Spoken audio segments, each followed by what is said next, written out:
పూలే జోహార్ మహాత్మా జ్యోతిరావు పూలే మిత్రులారా, పల్నాడు జిల్లా ఆచరణ నియోజకవర్గం మహాత్మా జ్యోతిరావు పూలే విగ్రహం దగ్గరికి వచ్చి ఆయనకి నివాళులర్పించడం జరిగింది. ఎందుకంటే అడుగు బలహీన వర్గాల ఆశాజ్యోతి, అదేవిధంగా పేదల పెంచి, అదేవిధంగా సతీ సహగమనం, మూఢాచారాలకు అనుగుణంగా పోరాటం చేసినటువంటి మహానుభావుడు. అదేవిధంగా స్త్రీ విద్యావ్యాప్తి కోసం ఆయన జీవితాన్ని త్యాగం చేసినటువంటి మహాత్మా జ్యోతిరావు పూలే గారు.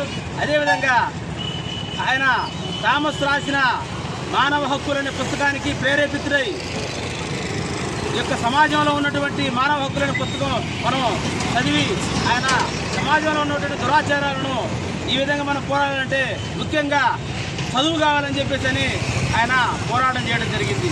అదేవిధంగా ఆయన చేసిన పోరాటాలలో అదేవిధంగా మనం ఇక్కడ చూసినట్లయితే ఎన్నో పోరాటాలు చేసి దళితుల కొరకు, బహుజనుల కొరకు ఆయన నిరంతరం శ్రమించే 1931 సంవత్సరంలో పూణేలో పాఠశాలను స్థాపించి, అదేవిధంగా ఆయన చేతిలో ఉన్న పుస్తకం గులాంగిరి అనగా బానిసత్వము.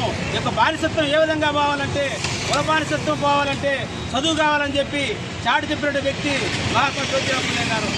జోహార్ మహాత్మా జ్యోతిరావు పూలే, జోహార్ మహాత్మా జ్యోతిరావు పూలే.